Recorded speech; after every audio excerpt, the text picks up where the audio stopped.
Hello, everyone, and welcome to POV Reacts with me, Big J. So, we decided to start a reaction channel here from the POV network. We did a reaction stream a few months back on the POV gaming channel, and it did pretty well. Got quite a bit of views. So, we decided to go ahead and make a channel directly for reacts. So, this couldn't have come at a better time because one of my favorite YouTube creators on the platform just released a video, and that's Internet Historian, with the video "The Cost of Concordia," which is it's a great play on words there for the Cost of Concordia. So I'm pretty excited. I'm going to be leaving the original content creators link down below. This guy is incredible. If you've never seen Internet Historian, you got to check his stuff out. There's not too many people on YouTube that do what he does as well as he does, and also have ads in his videos that are so good that you need to watch them because they're pretty damn funny, and he's a very creative man. So I can't wait to dig into this. I've not watched this yet. I just let it load up for a little bit. So let's get right into it. And please tell me, guys, whether or not the audio sounds great, if the mic's okay. Just let me know, guys. I'll go ahead and I'll switch it up. Let me know in the comments.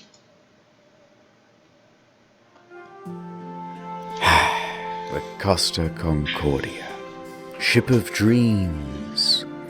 It's been 8 years. Yeah, it has been 8 years now. I can still smell the buffets from their 5 restaurants. The casino and 3-story theater had hardly been used. The gym, the day spa, the sheets in her 1,500 luxurious cabins hadn't even been slept in. Costa Concordia cost $570 million to build. Oh, man. And you could tell. You could really tell. This music, oh my god. So yeah, for you guys who don't know, he's going to get into it, but the Costa Concordia was this luxurious ship that ended up sinking off the coast of Italy because of the incompetence of the main captain and then like the crew with him.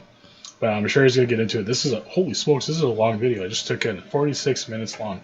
But yeah, it's a pretty crazy story, so I can't wait to see his spin on the situation here. I remember it like it was just a few years ago. We had left Civitavecchia, a port in Rome, and we were making our way to Savona. It was day 2 of our 7-day journey. But that ship, she was cursed. When she premiered, the traditional bottle of champagne bounced right off the side instead of smashing. That's bad luck right A bad omen. But I'm not the superstitious type. Nothing could go wrong on Friday the 13th of January, 2012. Okay. On the 100th year anniversary of the Titanic, on a ship that's also only safety rated for 2-compartment flooding. Especially not when you have a 5-star max-level captain This like guy. Francisco Scatino. A man who mysteriously rose from head of security to the position of captain within just a couple of years.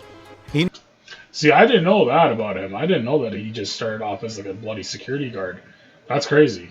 That's insane. Knows exactly what to do in case of an emergency. For example, when he caused this emergency in 2008, when he crashed into a port in Sicily. Yo, he crashed And in before? 2010, in Warnemünde, Germany, when he was steering a different ship and came into port too fast and caused another collision. Oh, Speed 2. I've got a good feeling about this. So let's set the scene. What the... It's a beautiful evening. People are having fun on the slides, drinks at the bar. Antonio Magnotta is playing piano at the restaurant. Martin the magician is setting up for his show. And the ship is setting up for a little detour. It's called a sail-by salute. Yeah. Basically, you get real close to the shore and honk the horn. The locals hate it, but the customers love it, and it's a tradition. Scatino, the captain, comes into the dining hall with a lady, Dominica Samorton. Remember this face because you'll be seeing a lot of it later. Scatino eats his dinner with her and socializes for a little while. Then he, Dominica, and the maitre d' finish up and excuse themselves. They're heading to the bridge. It's time for that sail-by salute. This time, they're going to get closer than ever. Just 1,500 feet from the island of Giglio. And how are they going to determine this distance? Man, that's so close. Well, of course, the captain is going to eyeball it. Apparently, it's not an uncommon thing to do. Scatino turns to the fella steering, his helmsman, Jacob Ruslibin. First interesting tidbit. Costa Crociere has hired Jacob from Indonesia at a rock-bottom price, and he's a bit of a newbie to the job. In fact, his profession hitherto, a painter and a cleaner. It's his first time steering a massive ship, and he's very excited. At least... Yo, how's that possible, man? Like, you know, I live in Canada, and it's like, you need to have a damn good resume just to be a custodian. How do you go from that to boom, you're running a ship? How does that make sense? Like, yo, they're just handing out jobs like that now? That's crazy. We think he is. It's hard to tell because he doesn't speak English or Italian very well at all. Great. Off to a good start. The second in command orders the helmsman to 290. Now, don't be confused by these numbers, they're just the degrees on a compass. At the same time, the captain whips out his cell phone and calls former captain Mario Palombo, who lives on the island. They chat about the safe distance to Giglio's shores. It's all very casual. Anyway, Mario says that the safe distance is between 0.3 and 0.4 miles from shore. The captain is going all in. This is not his first sail by salute, so he's confident in what he's doing. We're going closer than we've ever been before. The captain's eyeballing it again. New heading of 300, he tells the helmsman. Downstairs, Martin is about to cut his assistant in half.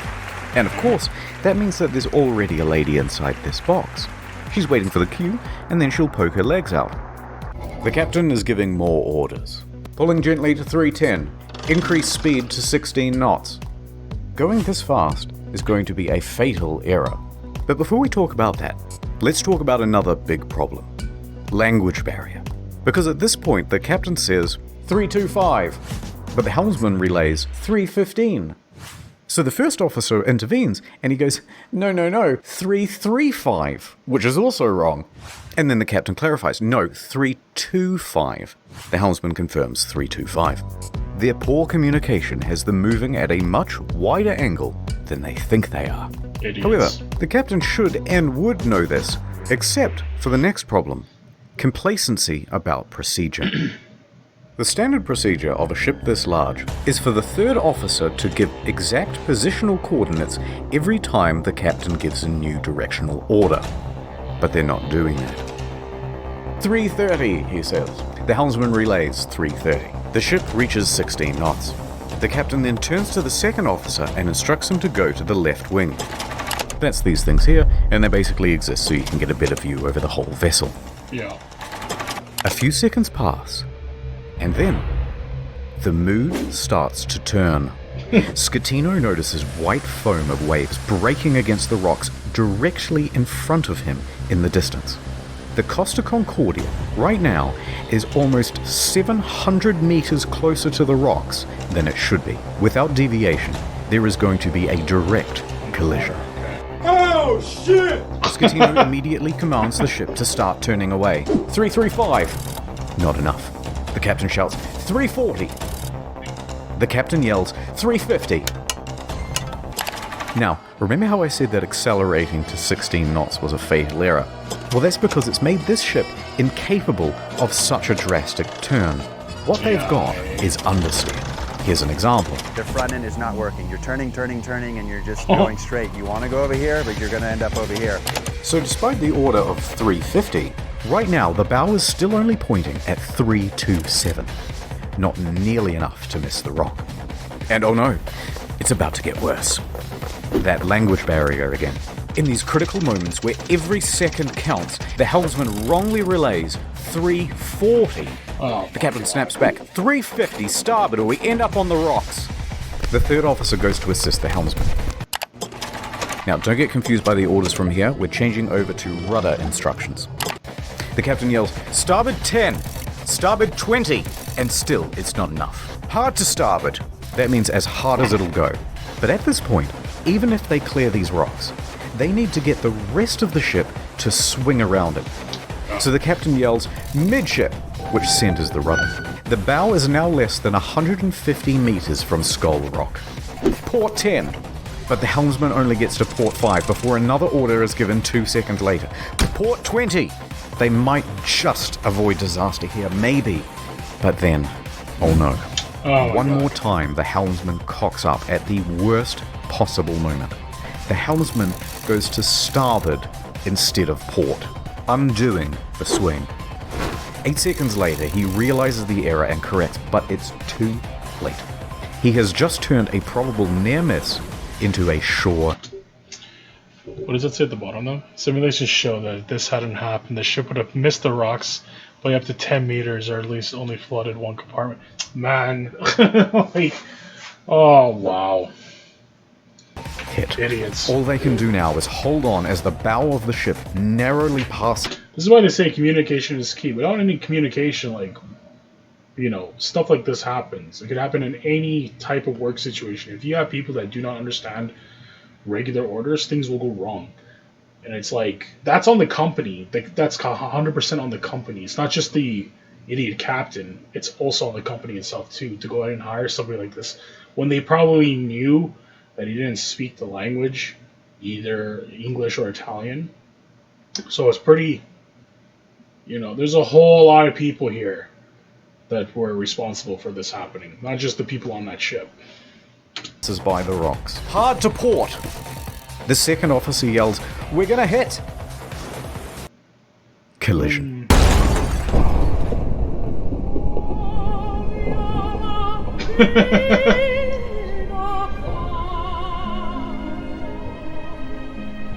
There's spaghetti, olive oil, and wine.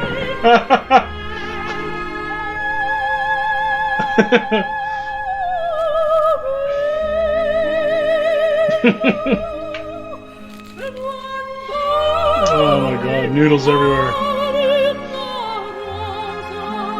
Ad time. Oh, here we go. Downtown, Nordtown.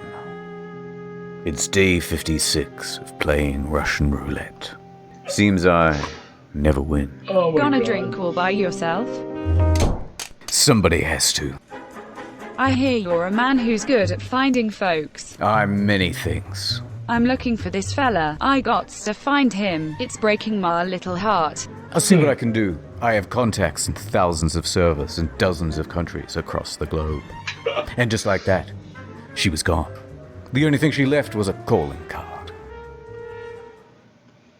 Sometimes when you follow a case, it follows you back. NordVPN can protect my online data. I love these ads. Who that he can does. protect me? Oh, I just love them. From myself. When they said this job gets easier, it was just another lie. Forensics found his password spread all the way down the block. Oh shit. In a perfect world, we'd all use NordVPN.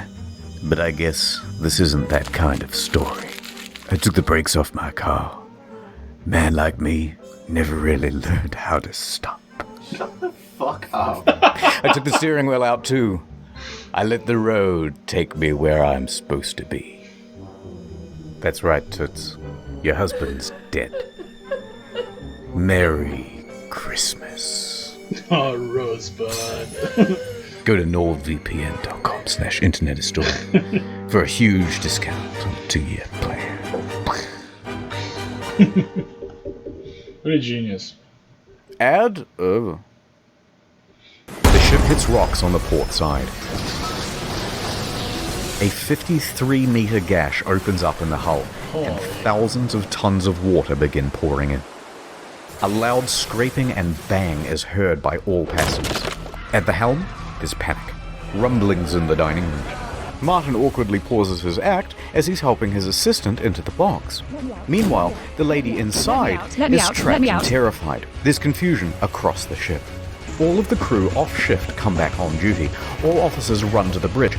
Technical crews run down to the lower decks to assess damage. On connection with the rocks, they lose propulsion and slow to 8.3 knots. And they are now adrift. Close the watertight doors at stern. Enormous volumes of water are pouring in. So much so that within 29 seconds of collision, all 6 engines stop working through flooding. That's crazy. 22 seconds later, a blackout happens. Lights, electrics, the water pumps too, everything. The captain orders the helmsman hard starboard. This is the final position of the rudder before power to that, too, is lost. The Costa Concordia, now without power, is drifting It's the one starboard, good thing he did right plunged there was doing into that. absolute darkness. A quick breakdown of the flooding. When the Concordia struck land, it tore open 3 watertight compartments. At first, compartment 5, which filled very rapidly, then 6 more slowly, 4 shortly after, then 7, 8 and 3. Modern ships are built to withstand 2 compartment breaches. These compartments especially, though, are a problem, because they contain the engines and the electrics. These main generators give power to the whole ship, from propulsion motors to rudder to hotel functions, pretty much everything. When they went out, the ship was a functionless, sinking cage. A few seconds later, the emergency batteries for internal lighting and communications kick on. When the lights come back on, Martin has vanished. He's ditched the stage. And it caused a huge panic in the theatre, as passengers are trying to flee to their cabins and to muster stations. People already in their cabins come out and start putting on life vests. Staff rally and try to calm everyone down. Everything is fine. There's no need for vests. Please return to your cabins. The emergency generator starts. All of the watertight doors close except for door 12, which is jammed. The captain calls Pilon, the chief engineer, as the ship begins to list on the port side. There's water coming in? Yes, there's water. But where? The engine room. But a lot of water? Yes! Yeah, dude. There's water, you can't go down. Let's go down the other side. In a moment we'll start the pumps, I'll let you know. In the theatre, the whole magic box apparatus slides right off the stage and falls into the crowd, further increasing panic. On the bridge, an announcement is being prepared. They are going to lie to prevent a panic. Let's just say we have a blackout. The deputy chief engineer enters the engine control room. He confirms to the bridge that at least compartments 5, 6, and 7 are flooded. Announcements are made. On behalf of the captain, to inform you that due to an electrical fault, which is currently under control, we're currently in a blackout. Our technicians are working to resolve the situation and will inform you of developments as they occur. Thank you for your And attention. the ship is already listing when they said Coincidentally, at the same time in the restaurant, they're playing My Heart Will Go On, and it's very much not helping the situation. The captain calls the Costa The worst crisis song unit, to play. Roberto Ferrarini. He tells the crisis unit that they've hit a rock, that they're assessing damages, and that they are also in a blackout. The crisis office says to reverse the ship up onto shore. Well, how are you going to do that? You don't have power to the rudder, let alone the engine. You know, hoist the sails? Anyway, around this time, the wind direction creates a starboard list, and the ship begins to turn anyway, drifting right back towards the shore, which is a very good thing because you want the ship to end up as close to shore as possible. Yeah. A panicked passenger senses that something is off. This isn't like any electrical problem that she's ever seen. Plus, there was a massive crashing noise and now the ship is tilting. So, she contacts her daughter in Italy. The daughter then calls the police, and the police call the harbour master. While that goes on, a conversation between Pilon and Ambrosio. The diesel is not starting. The captain asks the engine room, but where have we made contact? Thinking that the incoming water can be reduced. Captain, here everything is lost. The electrical panel, everything. They're saying at this point that the ship is going down. The captain calls Roberto Ferrarini again. Actually, 2 compartments have been flooded, but don't worry, the ship's stability isn't in danger. Wrong. Passengers begin going to muster stations on their own initiative. The cruise director says, "We have a lot of people at muster stations that I do not want to fall overboard. Do we make an announcement to tell them to go to the lounges?" Bozio says, "I think that's best." The harbour master from Livorno calls the ship. The captain tells them that we just have a blackout. How long has this blackout been going on? About 20 minutes. Have you asked passengers to put on life vests? It's just a blackout. I gotta go. The harbour master is suspicious. He says to his superiors that he thinks something more is going on. He calls a patrol boat to the area and asks them to look at the ship. Another problem. The fan on the emergency diesel generator isn't working properly. Pilon manually has to turn the thing on and off with a screwdriver so that it doesn't overheat and cause a fire. The captain is on the phone to the lower decks, asking pointless questions, like, is it still flooded? Yes. Yes, it is. The captain is essentially in denial of the situation. Idiot. The harbour master calls again.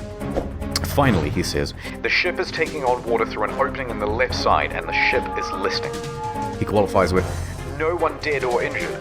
The harbour master asks if he needs help. Just a tugboat? When in reality, they need a full rescue. With 3 compartments flooded, the captain finally realizes that things are really bad and they are not going to improve. The Coast Guard orders every available ship to the scene. Meanwhile, up with the passengers, the cruise director's assistant says, everything's under control. Please return to your cabins or hang about in the lounges, no problem. She said this despite knowing it was wrong and that it further endangered lives. Most passengers at this point, though, aren't listening to this nonsense, and they're busy figuring out how to abandon ship. Bang, bang, bang, bang, bang, bang, bang. Local television has already picked up the story and they begin broadcasting live radio feed from the bridge. Captain, the passengers are going on board the boats. Okay, let them go to shore. So then general emergency? Wait, let me talk to Ferrarini. We risk the emergency generators that do not have cooling. It has cooling problems, 100 degrees. The cooling fan has stopped. Pilon calls the bridge and tells the safety officer they need to evacuate. The safety officer relays this to the captain, but after no response, he orders the engine room to evacuate on his own. The captain says, no, stay. We're leaving. So what do? General emergency? Look at this. The captain tells Ferrarini that he's abandoning ship. Abandon ship! Another announcement is made. Ladies and gentlemen, your attention please. The situation is under control. Please remain calm. But at this time, proceed to your... Look at the lies that they're trying to tell these people. Outside on deck 4. The Livorno Coast Guard calls again. Oh, crazy. The captain declares distress. The Coast Guard officially calls for rescue operations. They contact Pietro Mille, the helicopter base commander, who then calls in every available pilot as he rushes down to the helicopter base. Pilon shuts down the emergency generator for the final time. The first rescue vessel arrives. By this point, the lifeboats are already going. Luckily, the ship is very close to shore.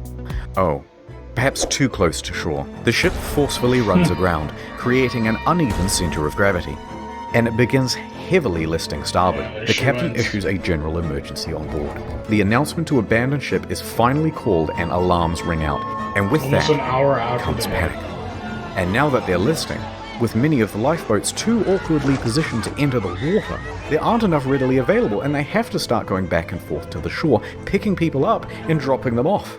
The patrol boats report to the Livorno harbour master that the ship has run aground and is listing heavily. So the harbour master asks the captain about it, and the captain says, no, the ship is still floating.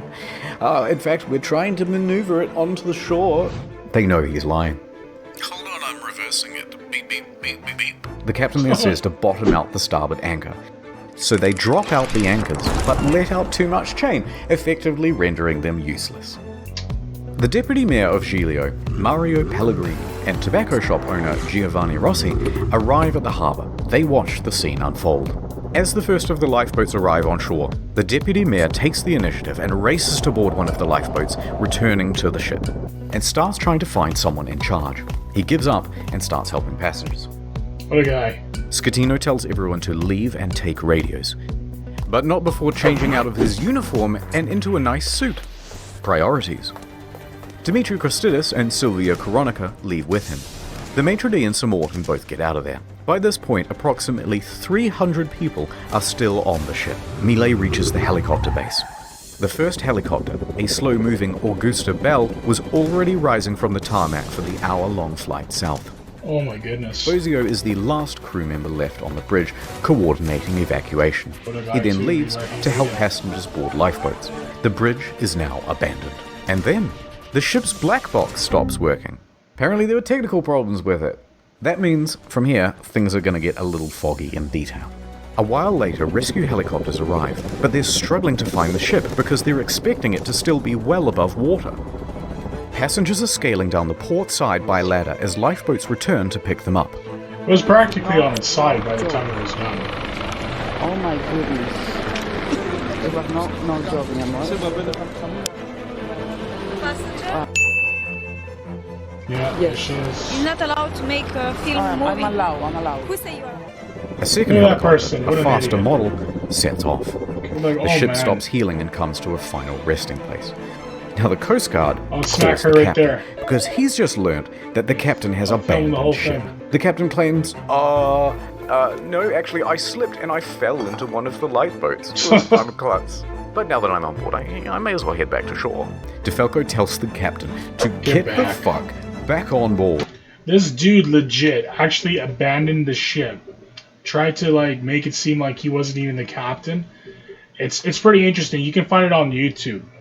The conversation that he had with the harbor master. It's absolutely sickening that this person was allowed to take command of a ship, and the fact that he still was denying it, even in court. It's crazy. And the captain kind of acts Right there. confused and then Fuck back on that effectively ship. refuses. So the captain makes it to shore. From here, we only have mainstream news reports to rely on, so it's not going to be super accurate. But they say that Giglio's police chief then finds 110 survivors on the rocks at Point Gabbianara, and among them is the captain. It's not known whether the captain helped anyone while he was there, and in fact, the police chief claimed that he just sat on the rocks and watched other people do the rescuing. A while later, a rescue boat picks up the captain and takes him to the harbour. He speaks to the police. He then finds the ship's onboard chaplain, Father Rafael Molina, and cries to him for about 15 minutes. Then he goes to the harbour master's office to receive probably the biggest dressing down of his entire life. Yeah. Port authorities ask the taxi driver to take the captain back to his hotel. The captain takes the 30-second cab ride to the Bahamas hotel. According to the cabbie, he was beaten like a dog. He was cold and afraid. He only asked me where he could buy a pair of fresh socks. But then he perked right up again and gave an interview to a news crew. He told them that he was the last to leave. The captain is usually the last to abandon ship. What happened, Captain? We were the last to leave the ship. All day Saturday, rescuers search for people on the ship. On Sunday morning, a South Korean couple is found in their cabin, safe but shivering. They had slept through the crash and woke up unable to exit their cabin. The last survivor, Manrico Giampandroni, was found with a broken leg. He was the cabin's service director. In the end, 32 people died. The final body wasn't discovered until nearly 3 years later. A crew member, Russell Rebello, and it's believed that he died a hero helping passengers off the ship. The Costa Concordia was the largest cruise ship disaster since the Titanic. And then there's the ship. This is what happens to a 110,000-ton cruise liner. There's a great video on YouTube that you can watch where they actually raise the Costa Concordia. It's a pretty long video, but they show everything that they did to actually get that ship to become upright again. It's pretty incredible. Definitely recommend it to you. I think the video is called "The Raising of the Costa Concordia," if I'm not wrong. When it's left half rolled over in the ocean. It was crazy.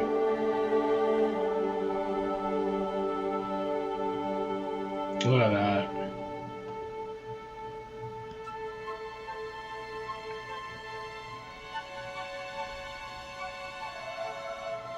It's pretty crazy to see that.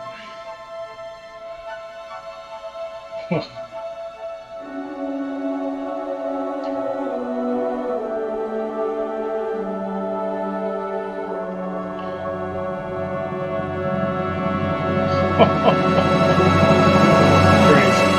Just crazy. But this isn't the end. It's just the halfway point. Yeah. What most people know is that the Costa Concordia had crashed, many dead, and that the captain abandoned ship like a coward. Yeah. But there's a whole veritable spaghetti of details to untangle. Let's dive in. There they are. The deets. Don't know why. The hands in the spaghetti.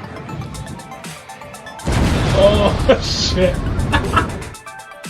Looting.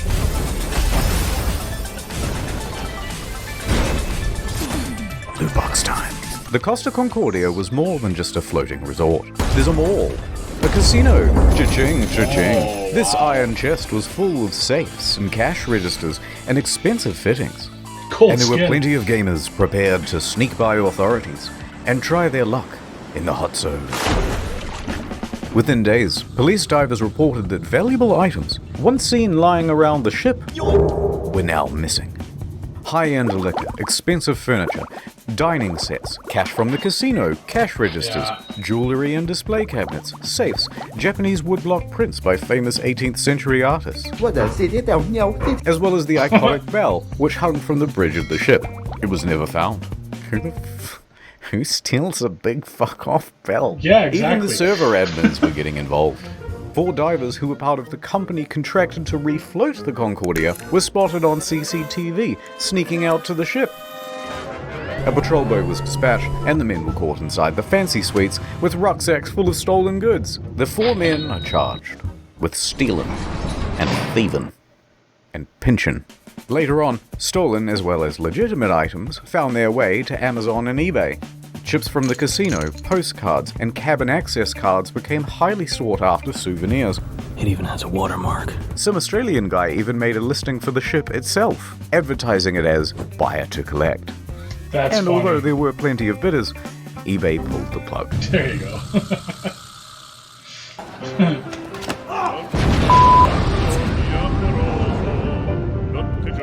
The relationship.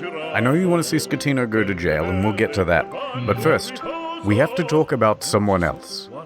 Domnica Samorton. That was a close one. There was speculation that she was on the bridge that evening because she was the captain's mistress. Intense media speculation reports that her presence distracted the captain. They both denied their love for years and maintained that they were just friends. Although she did later admit to the media that she found him handsome. And how could you not? You so fucking precious when you smile. But she says there was no romantic link between them. Some people would like to believe, they want to know I have something with him. It's more interesting. It's like, you know, some spicy in the story. Miss Samorton also loved the spotlight. Yeah, hey boys. And took several interviews. But as the pressure mounted upon her, she began making ominous threats to Scatino, saying he must confess, and that you have but 1 week to come clean. But things from here get weird. Spicy. Samorton is a bit of a wild card. In a subsequent interview, she claimed a helicopter came to the ship well before the other rescue craft to take away a package. Huh? And what was that package? Drugs, apparently. So rumors began that the ship was running narcotics for the mafia. And not without cause, a number of cruise ships, even recently, have been caught trafficking drugs. As an aside, Scatino was tested for drugs immediately after the crash. He tested negative for drugs in his system, but trace amounts of cocaine were found in a hair sample. Makes it smoother and less dry. Nonetheless, the Concordia was searched and no drugs were reportedly ever found. How did we get here? Oh, right, a helicopter. Samorton commented on it again the next day and said, actually, that helicopter was just for the captain as a means of evacuation from the ship. Okay, wait. So she expected to get some sort of first-class rescue while everyone else was still stuck on the ship? Wait, how did we get here? Oh, right, sex with the captain.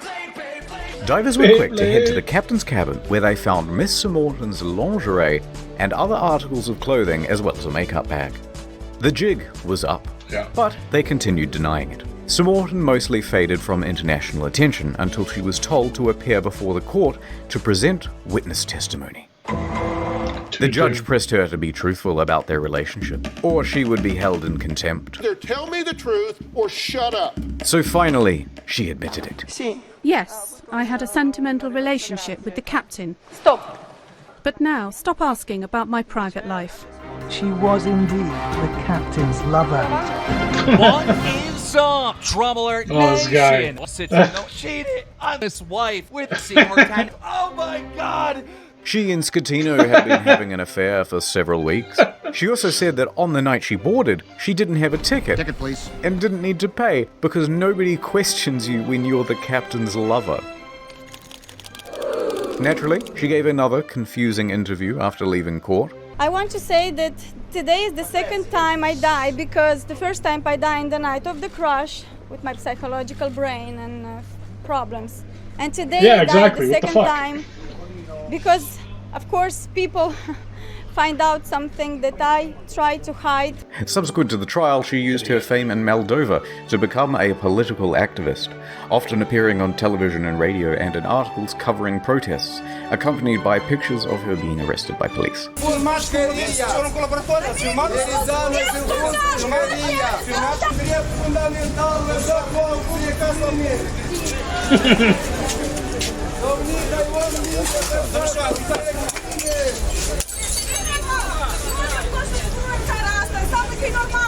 It was some stuff about victims' violence, women's rights, Girl power. yada yada yada, and interestingly, part of a push to block the sale of shares of Moldova's train network to Russia. Sure.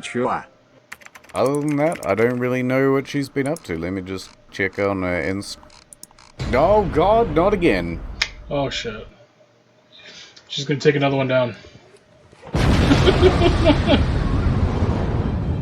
Here we go.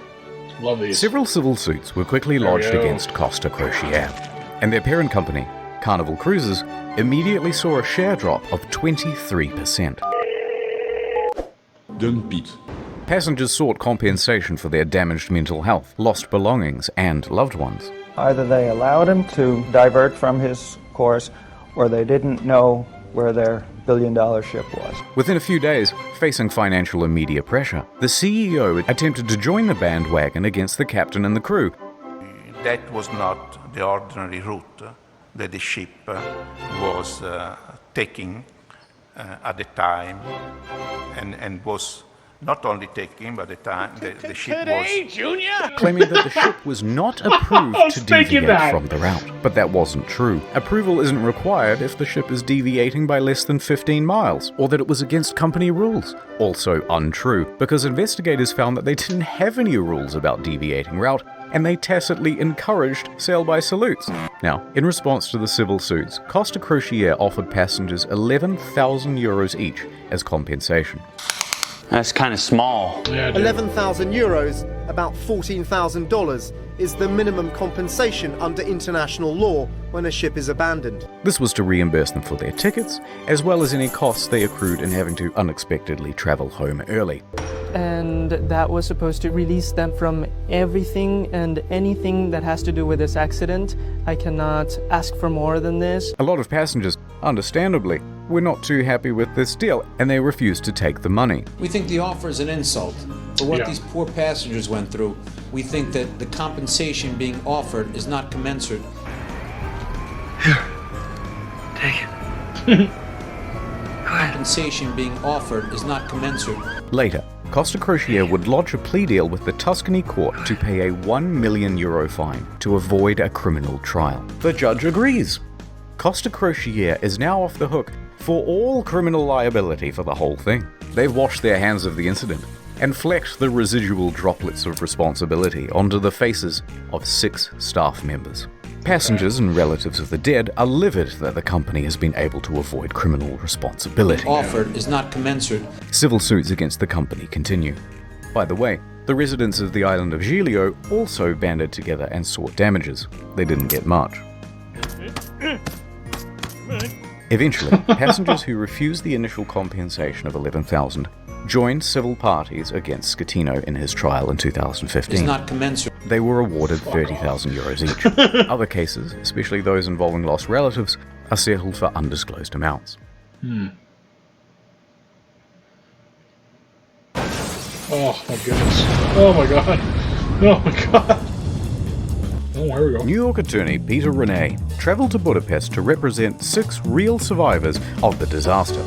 At Ronay & Ronay, we personally work on every case. And we'll work harder than anyone to get you the most money possible in the shortest amount of time. And while on the job, a 7th case cropped up via email. An elderly woman, a loner, said, "Help me, Mr. Ronai, for I have lost my daughter, Eva, and my 5-year-old granddaughter, Roxana." So Mr. Renai agreed to speak with her. However, there were some inconsistencies in her story.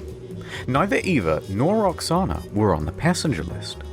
Odd, but Costa is known for having stowaways. Gotcha, bitch. Still, Mr. Renai was suspicious. They wouldn't cheaty old Petey, would they? Renai inquired further about why she was on board, especially without a ticket. Ilona said, Well, I don't know, but you should ask her boyfriend. Zolt Horvath. He'll know all the details. I'm up all night. I'm going crazy, he said. But Mr. Renai was still suspicious. Because then she asked, how much money do you think this is worth? This is a huge red flag, Petey. In 20 years of doing this, you've never had anyone ask about money. Why now? So Mr. Renai hired an investigator and sent photos around of the missing girl. The next day, the phone rang. Ahoy hoy, it was the boyfriend again. Look, there's been a bit of a misunderstanding and the child isn't missing at all. And then he claimed he was confused because he had done too many drugs the night before. Oh. Okay, can I speak to the daughter then? At first, he was refused. So Renai said that he'd have to file a missing persons report to the police if he couldn't. The boyfriend relented. That night, Renai met with Zolt and brought the police with him. He speaks to the granddaughter and asks her if she's seen Mum. Yeah, I saw her today. Oh, really? Yeah, we went to the park today and we went on the swings. Oh no, the jig was up. So the mum walks into the room sheepishly. It's a miracle! And the story changed again. Okay, I'm not dead, but I did injure my leg when I jumped from the ship. And then I immediately flew back to Budapest. Although don't worry about checking my leg because there are no visible marks or injuries. Anybody will do anything Petey, for money. I'm beginning to think they weren't even on the boat. Also, it turns out this lady isn't her mum, it's just a neighbour. Eventually, Renee managed to make the pair confess. And then they said, hey, we haven't done anything wrong. We haven't taken any money. And in the end, it looks like there'll be no criminal punishment for the scam, because Hungary, a former communist country, has no laws against insurance fraud on the books. The law firm that never sleeps, call 1-800-6647. Oh, that's a bad idea. Oh, that's a There we go. There we go. Boom.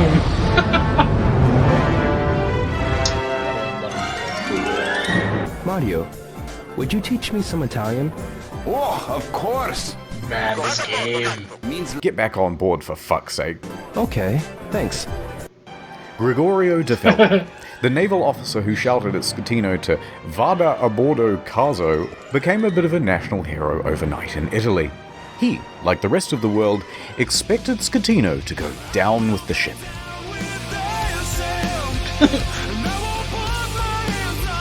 Oh my god, the edit on his face is amazing. And when the captain chickened out, De Felco was there to admonish him. And when he stopped answering the radio, he called him on his cell phone to continue putting him on blast. When the captain first reported just a blackout, De Felco didn't believe the story and immediately began preparing a rescue effort, which likely saved several lives. Good for you. His actions were applauded by most Italians who were tired of their public servants being corrupt and avoiding responsibility. Accordingly, shirts sporting Vada a bordo caso were being printed by the end of the week, others setting it as their phone's ringtone. But then, in September 2014, without warning, De Felco was transferred to an admin role in the Coast Guard. Hear what I said? You've been demoted. De Felco said that he had been passed up for promotion, that he had also not been told which admin office he was even being transferred to, and that it all effectively cancelled 10 years of his career. De Felco was tres furioso, and there was public speculation that it was owing to bad blood between himself and Admiral Delano, his former boss. His status among the public overshadowed his superior in many ways. On the other hand, his boss said, no, it's part of a normal career progression for naval officers and that he must show more maturity and professionalism to advance his career. Now, it's hard to know what's true in office politics, so let's leave that alone. And anyway, in 2018, De Felco said buenas noches, ya later, to the Italian Navy to become a politician. In March that year, he was elected to the Italian Senate, serving as a member for Livorno. He still serves there today. I'm the captain now. I'm the captain now. Good job, dude.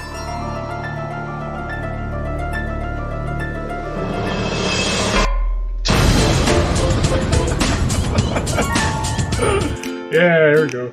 The day after the disaster, Scatino was taken into custody by police and underwent questioning. However, it was clear that this would not be a straightforward investigation. So the judge released him under house arrest at his home in Sorrento, a town in Napoli. By July of that year, the house arrest was relaxed and he was allowed within this general area.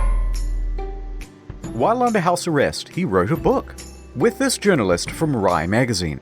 I have no idea what it says, I don't speak Italian. But goddammit, he must have some kind of charisma going on, because there's been a lot of speculation in the press that he had an affair with her as well. You can't keep getting away with it! Hold on, I got dude. it. Not content with abandoning his ship, this dude is determined to abandon his wife as well.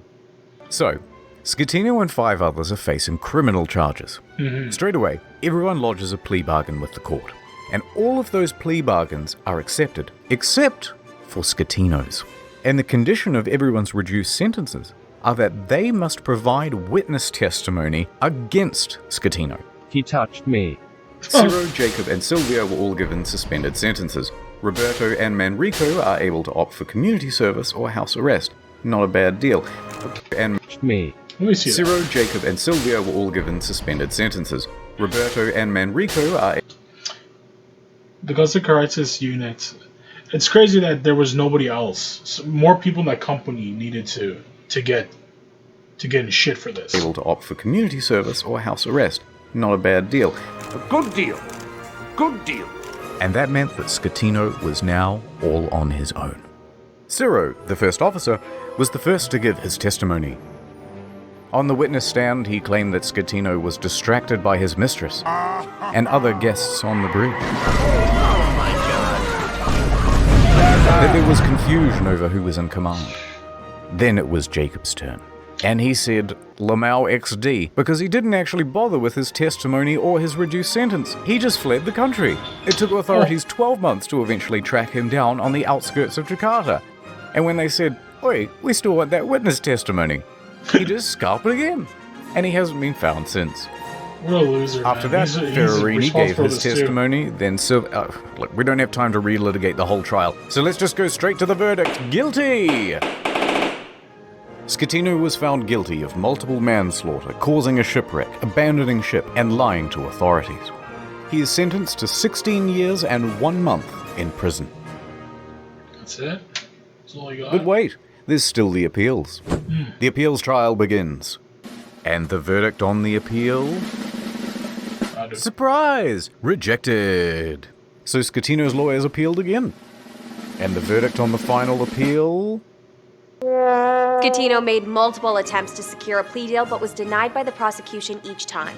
The prosecution called for Schettino to be sentenced to 26 years in prison, calling the incident a Titanic affair. Oh, okay, I see what you did there. Schettino was not present. His lawyers stated that he was waiting outside of the jail for the ruling, so that if his plea was rejected, he could immediately start serving his sentence. Okay. And with that, 5 years and 4 months after the disaster, he was finally in a cell. Look how long it took for them to put him in there, though. I will not be making any comment.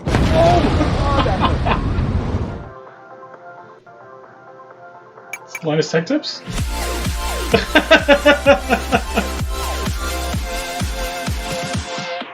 The salvage operation. I actually almost thought Linus was going to pop It took up over there. 2 years and cost an estimated $1.2 billion. Beginning in early 2012, they first spent 2 months pumping fuel from the ship's tanks. At the same time, they had to pump seawater in so that the balance wasn't affected and the ship didn't slide around. In early 2013, a platform was built under the ship to prevent it from falling further. Sponsons were then attached to the sides of the ship and cables attached to the underwater platform. Pretty The incredible sponsons how were they then did this. dragged underwater and opened up to allow the ocean to fill them. The ship could then roll over properly. By late 2013, the ship was upright once more. The sponsons were then attached to the side of the ship to help keep it balanced. It now rested partially above water and crews could walk around safely. By July 2014, the water was removed from the sponsons and compressed air was pumped in to lift the ship. And she was Pretty ready to incredible how cruise they did again. it all. This time to a port in Genoa. It was a 4-day towing journey to the docks where a 2-year process of dismantling and recycling would begin. That same weekend of the towing, Schettino was busy. He was the guest of honor at a white party on an island in the Bay of Naples. He appeared on the front page of a local newspaper, flanked by 2 of Italy's most eligible bachelorettes. Look at that. Crazy. Anyway, so these are the things that I remember from the Costa Concordia. That sweet maiden of the sea. And as for you, little fella,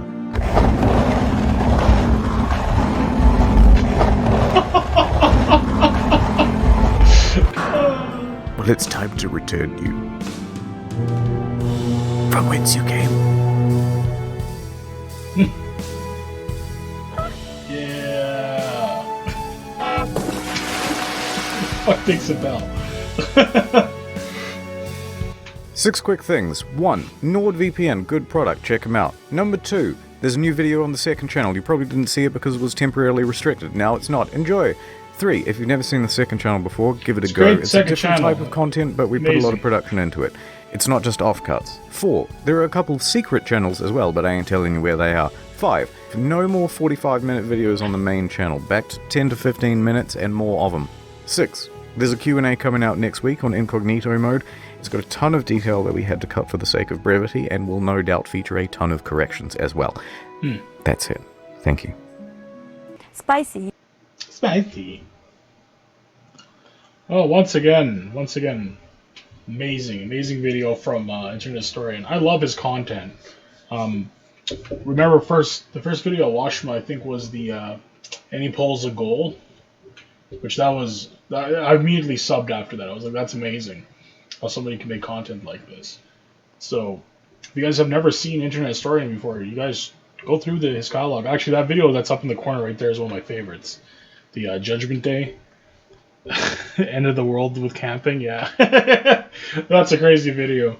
But yeah, even the subject matter of this video, like the Costa Concordia, I remember watching it when it happened, like live. I was like doing a night shift, and I was doing a day shift, I should say, and I was watching it happen. I was like, wow, that's pretty crazy. And then like within an hour, I went back and the whole thing was on its side. I was like, holy crap.